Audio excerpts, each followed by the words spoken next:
Assalamualaikum warahmatullahi wabarakatuh. Hordoftoota madda walaabuu miidiyaa kanneen sagantaa tamsaasaa kallatti gara foddaa madda walaabuu miidiyaatiin hordofaa jirtan hundi keessanuu ammas irra deebinee bakka jirtanitti nageenyi jaalalli oromummaa fi obbolummaa sinaadha qabsiin jedha. Marigaa akkuma beekamu guyyaan har'aa guyyaa jimaataati yookaan guyyaa Jumaa jechaan. Marigaa hordoftoota amantaa muslimaa biratti guyyaa sin qabeessaa fi guyyaa hedduu jaalatamaa kan ta'e guyyaa Jumaa kanaan bakka siniin ennaa jedhu gammachuu guddaa wajjin. Marigaa kunis ta'e sun guyyaa har'aatti irratti sagantaa addaa qabadhee isiniif dhiyaadheen jira.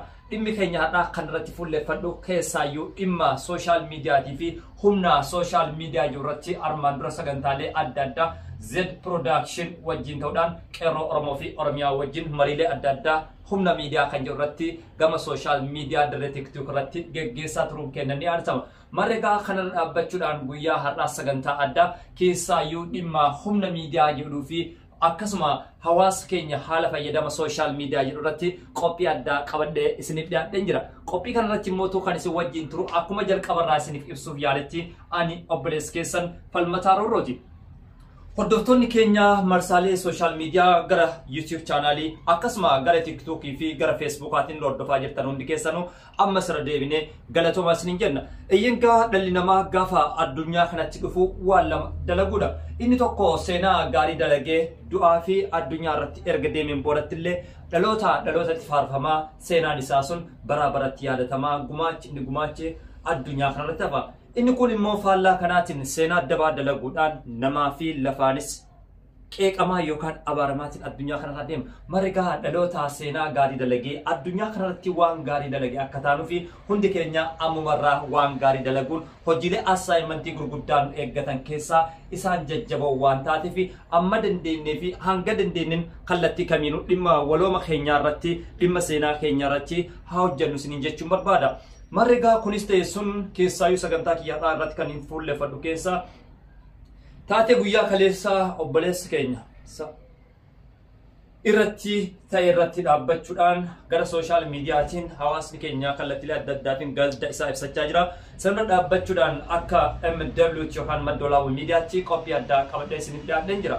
Namoonni adda addaa kallattiilee adda addaatiin kan kaleessa maalummaa isaan beekne eessa jiraa fi akkam jira jechuudhaan hin beekne keessaayyuu gara Facebookaati yeroo isaan hawaasa isaaniitiif akka isaan jajjabeessan gara sooshaal miidiyaatiin dhimma miidiyaatiin wal qabachuudhaan akkasuma hojiilee isaan dalagaa jiran akka duuka bu'anii hordofaniitiin koomentii yookaan immoo yaada kennaniif gaafachaa turan hagam takkattu assaayimentii san hojjenne kan jedhu hundi kennaa waan waliin beeknu jechaadha. Yeroo isaan akkasitti nu jabeessaa viidiyoolee nuti hojjannu dhimma Oromoo fi Oromiyaa irratti gabaasa adda addaa hojjannaa nu jabeessaa jedhanii yeroo isaan dubbachaa turan hangam takkattuu jala dhaqee koomentiidhaan isaan jabeessaa ture qarshiin osoo hin taane mallaqaan osoo hin taane hangam takkattuu yaadaan isaan jabeessaa ture kan jedhu waan waliin laallu ta'a sagantaan hordofaa jirtan gara foddaa madda walaabuutiin akkuma isiniin jechaa turetti jechaadha.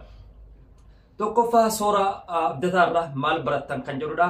Lammaffaa immoo gaafa lubbuun jiran Oromoon hangam wal jabeessaa jira kan jedhudha. Sadaffaan immoo humna miidiyaati jechaadha. Humna miidiyaa irratti dubbadha. Walumaa galatti warroonni daawwachaa jirtan dhiifama nu godhaa yoo afaan isinitti darbines yoo ammoo qeeqa qabaatis gorsa walii kennuun yaada walii kennuun barbaachisaa waan ta'eef kallattiidhaan gara foddaa madda walaabuutiin kaleessa galgala sagantaa gaarii qeerroo Oromiyaa keessaayyuu ijoollee Oromiyaa jiran wajjin marii gara TikTokiitiin godhameen yaadota gaggaarii arjooma gurguddaa kallattiilee adda addaatiin nuuf dabarfamaa ture jechaadha. Marigaa kunis ta'e sun har'an tana akkuma jalqaba irratti kaasuuf yaaletti soora abdataarraa Oromoon maal barate yookaan dhaloonni haarofti maal barata kan jedhu gaafii guddaadha. Soora abdataarraa Oromoon maal barate yookaan dhaloonni fayyadamtoonni sooshaal miidiyaa maal barata kan jedhu gaafii isa jalqabaati. Eeyyangaa akkuma jechuuf yaaletti soora abdataadhaa dargaggeessa umrii ijoollummaatiin lafaa dhufuun aartii Oromoo keessatti hirmaachisuudhaan fedhii umrii ijoollummaa isaa guuttachuudhaaf imalarra kan tarkaanfachaa jiru yookaan immoo imalarra kan jirudha. Marigaa adduutiin ooltu addunyaa kanarraa namni jiruu itti fufiinsaan jiraatu guyyaa addunyaa kanarraa deemus hin beekamu. Marigaa soora abdataadhaa armaan dura keessaayyuu seenaa Oromoo irratti gama aartiitiin rakkoo Oromoo irratti gama aartiitiin rakkoo dargaggeessa Oromoo irratti gama afoola aartiitiin gara diraamaatiin kallattiilee adda addaatiin carraa argate hunda waltajjii irratti jechaadha nama ibsuuf yaalaa ture keessaa dargaggeessi lafaa dhufaa jiru miyyuu abbaa isaa keessa taa'eetiin diraamaalee ajaa'ibsiisoo dalagaa ture soora abdataadha. Soora abdataa guyyaa kaleessaatiif guyyaa har'aa hawaasni Oromoo sooshaal miidiyaa irra jiran maaliif isa faarsa kan jedhu hundi kennaa waan beeknu. Kaleessa gaafa lubbuun jiru umrii ijoollummaa isaatii jalqabee waan gaarii biyya isaatiif maatii isaatiif gosa isaatiif ardii Oromoo fi Oromiyaatiif tolu waa hedduu dalagee dhalootaaf kuusaa guddaa dookumentii guddaa kaawwatee jira. Har'an tanaa sooshaal miidiyaa irratti hangam takkattuu walooma Oromoo fi wayyooma Oromoo eeggachaa jirra kan jedhu hundi kennaa waan waliin argaa jirruu fi waan wal gaafachuu dandeenyudha. Irra hedduun keenya inumaayyuu moobaayiluma arganneef yookaan mootuu daataa yookaan waayifaa biyyoota hedduu keessatti waan walaba ta'eef arganneef gabbaanee walooma Oromoo cabsuu bira darbinee qe'ee fi mandaraan yeroo wal abaarrutti ture jechaan. Har'an tan ammootu akka dhaloota soora abdataa kan argachuudhaaf dhugaa dubbachuudhaaf bu'aa adda addaa akka sabaatti nu gaafachiisa. Warroonni fayyadamtoonni sooshaal miidiyaa taatanii kallattiilee adda addaatiin dhimma Oromoo dhiiftanii dhimma waloomaa dhiittaniitiin akkasuma ajandaa dhuunfaa keessaniitiin Oromoo kaabaa fi kibbaa bahaa fi dhiyaa wal duraa duubatti kallattiilee adda addaatti moggatti dhiibaa jirtan hundi keessanuu soora abdataa irraa waa baratan jeetii yaada. Eeyyangaa jalqabbi irratti isiniif kaasuuf yaaleen jira. Gaafa addunyaa kanarratti dhufu dhalli namaa waa lama dalaga jedhee jira. Inni tokkoffaan seenaa gaarii dalagee namaanis lafaanis akka gaarii faarfameetiin kan seenaan isaa dhalootatti darbudha. Inni kun immoo namaanis lafaanis seenaan isaa abaarameetiin kallattiilee adda addaatiin kan addunyaa kanarraa deemudha. Mareegaa walumaa galatti akkuma jalqaba irratti isiniif ibsuuf yaaletti sagantaa keenya har'aa kanarratti fuulleffatu soora abdataa. Soora abdataa irraa dhaloonni maal barachuu danda'a kan jedhu gaafiis jalqabaati. Soora abdataadha umrii ijoollummaa isaatii kaasee dhimma walooma Oromoo irratti fuulleffachuudhaan dhimma wayyooma Oromoo irratti fuulleffachuudhaan sagantaa ajaa'ibsiisoo keessatti hirmaatee dargaggeessa seenaa gaarii dalagaa turee fi kaawwataa akka ture seenaaleen hedduun ragaa ba'a. Mareegaa kuni kana osoo jiru namoonni hedduun har'an tan immoo gama sooshaal miidiyaatiin walooma Oromoo dhiisee wayyooma Oromoo dhiisee wal abaaruun wal qeequun inumaayyuu dhiirrillee shamarranillee kallattii adda addaatiin yeroo wal qixxaatanii kallattiilee adda addaatiin hayyummaa fi gamnummaa rabbiin Oromoof kenne irraanfatanii walooma isaanii dagataniitiin wal qeeqan mul'ata jechuudha. Kun immoo cabiinsa gara sooshaal miidiyaatiin Oromoo qunname keessaa isa tokkodha. Dhaloota akka soora abdataa argachuudhaaf Oromoon ammaan boodatti hojiilee assaayimentii gurguddaa isa eeggata. Dhaloonni har'aa dhaloota sadarkaalee adda addaatiin araada adda addaa keessa galee akkasuma mootuu jireenya baqattummaa keessatti eenyummaa isaa irraanfatee aadaa isaa dagatee safuu kaleessaa dhigatee walooma Oromoo fi Oromiyaa kaleessaa irraanfatee biyya jiru fakkaachuudhaan Oromoo fi Oromiyaa irraa fagaatee jiraachuun aadaa isaa akka waan irraa fageessite dargaggooyyiin laalan akkasuma shamarran laalan hedduudha. Mareegaa ennaan kana jedhu biyyaa baate malee seenaan kee kan kaleessaa sirraa ba'uun qabu. Maatiin kee gosti kee biyyi kee kan itti yaamamtu bakkuma kaleessa itti dhalattee fi bakkuma kaleessa maatii keetirraa bu'uureffamtedha. Yoo kana jedhu maatiin kiyya qubanan qabu obbolawwan kiyya qubanan qabdu gosti kiyya qubanan qabu waanan fe'e sooshaal miidiyaa irratti warroonni jettan ammas dhaabbattanii of ilaaluun dirqama. Kunis ta'e sun dargaggeessi soora abdataadha keessaayyuu qaala'insa jireenya Oromiyaa keessatti uumamaa ture. Dhimma artiistota Oromootiin wal qunnamaa ture yookaan ammoo artiistota Oromootiin walitti dhufeenya qabu dhimmoota gurguddaa diraamaa irratti dalagaa ture keessaayyuu qaala'insa jireenyaa irratti waltajjii gurguddaa irratti akka koomeedii ta'eetiin yeroo dalagaa ture jechaadha. Ofii hin jiraanne saba isaatiif jiraate dookumantiilee seenaa gurguddaa dalage keessatti diraamaalee gurguddaa dalage keessatti inumaayyuu yeroo koomeediyaanii ta'eetiin dalagaa turetti gaafii hiriyyuma isaa wajjin deebisaa turan keessatti biyyaa ba'uu barbaaddan lakki asiin karaa amboo gabbuun barbaade biyyi kiyya gadhiisee hin ba'u.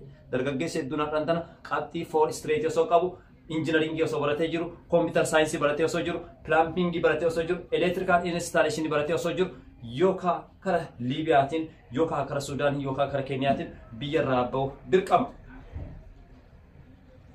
Ennaan kana jedhu biyyaa ba'uun yakkaa miti. Garuu mootuu namoonni silaa dalaganii ofis jijjiiruu danda'an kan biyyaa ba'an hedduu isaaniiti. Walumaa galatti diraamaalee isaa keessaa golantaalee adda addaatu jira. Gulantaa qaala'insa jireenyaa dargaggeessa Oromoo akkasumas immoo imala jiruu fi jireenya baqattummaa umrii dargaggummaa waa hedduu nama baatee deemaa turee fi nama afaan artiitiin asoosama artiitti fayyadamuudhaan afoola artii fuudhee dhalootaaf kuusaa YouTube chaanaalii keessa kaawwate keessaa tokko dargaggeessa obboleessi keenya Sooraa Abdataati. Jaalawwan maatiiwwan isaa fi hiriyoottan isaa biyyuma isaa Oromiyaa keessatti argamanii fi kanneen hawaasa Oromoo idil addunyaa Oromiyaa fi biyyoota adda addaa keessatti argamtaniif warroonni har'an tana kallattilee adda addaatiin gadda ibsachaa jirtan jajjabina isiniif hawwina akka MW jechaadha. Eeyyangaa wayituma lubbuun jirru namuutu yoo wal quba qabaan gaafuma lubbuun jirru namuutu yoo wal bira dhaabbanne waan gaariidha. Eeyyangaa Soraa Abdataadha deemee jira. Garuu immoo dhaloota har'aatiif seenaalee gurguddoo viidiyoolee mimmiidhagoo seenaa Oromoo fi Oromiyaa jireenya maalummaa Oromiyaa calaqqisiisan kaawwatee foddaa YouTube chaanaalii keessaa qaba. Marre ennaan kana jedhu mallaqa irraa argate osoo hin taane seenaa guddaa dhalootaaf dhaalchisee jira. Ati hoo maal dalagde? Ani hoo maal dalagee jira? Umrii ijoollummaa keessatti, umrii dargaggummaa keessatti viidiyooleen an dalagaa ture kan Oromoo ijaaraa ture moo kan Oromoo diigaa ture jedhu of gaafachuun dirqama. Kan biyyooma keenya keessatti, walooma keenya keessatti, diinagdee keenya keessatti, siyaasa keenya keessatti maal hojjechaa tureen gaafiidha. Irra hedduun nama gara tiktokiitiin akkuma fe'etti wal arrabsuu, wal qeequu, mandara Oromoo abaaruu, hayyuu Oromoo xiqqeessuu, jireenya dhuunfaa keessa seenanii maatii namaa qeequu, maatii namaa diiguu irratti bobba'anii dargaggoonni hedduun akka waan abshaalummaatti ilaalaa jirtan hedduu keessan guyyaan addunyaa kanarraa deemu hin beekamu. Tarii sa'aatii ammaa kanatti deemuu dandeessa, tarii halkan waarii deemuu dandeessa. Kanaaf hojiin dalagdu yoomiyyuu murteessaa waan ta'e argamee jiruu fi akka Soraa Abdataa hawaasni biyya keessaa qeerroon dargaggeessi manguddoon hawwanni gabbaaniitiin gadda mul'ifachaa turan sanitti seenaa lafa kaawwadhu.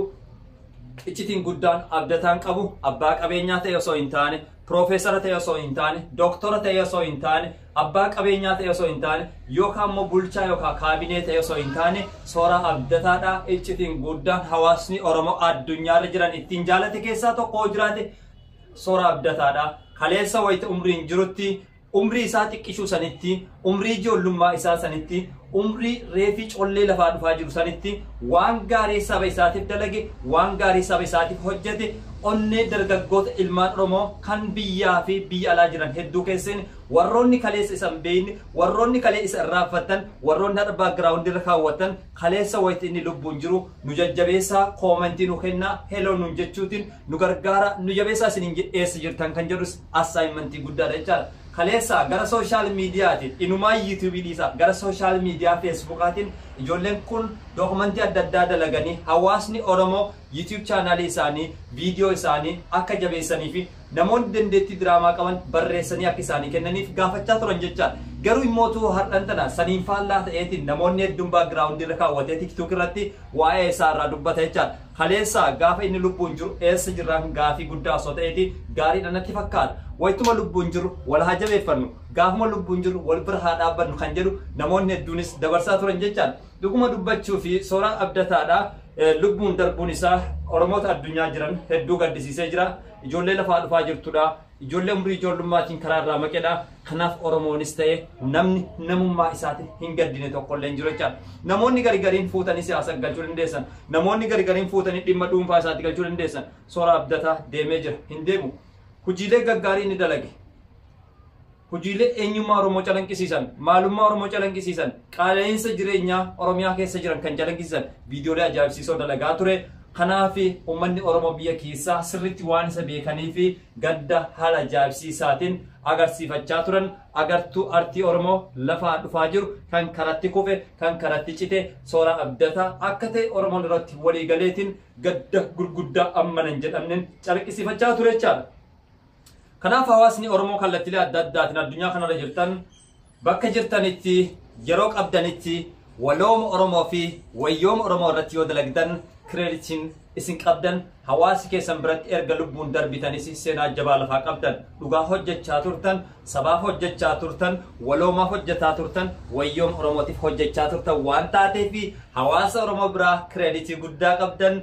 Kabajaa guddaa qabdan. Inni Oromoo diigu, inni hayyuu Oromoo xiqqeessu, inni hayyuu Oromoo kallattiilee adda addaatiin fuudhee ajandaa dhuunfaa isaatiin dhimma waloo isaatiif yookaan nama dhuunfaatiin wal dhabeen hayyuu Oromoo namni xiqqeessu dhimma walooma keessanii dhimma dhuunfaa keessanii tarii dinagdeedhaan wal dhabuu dandeessan, tarii dhimma dhuunfaatiin wal dhabuu dandeessan. Namoonni akkasitti fuutanii dhimma dhuunfaa keessanii irratti bu'uureffamuun irra dhaabbachuudhaan hawaasa Oromoo burjaajii keessa galchaa turtan irraa of qusachuun yeroon isaa ammaa irraa of qusadhaa isiniin jedha. Ani qopheessaa sagantichaa Falmataa Roorrooti.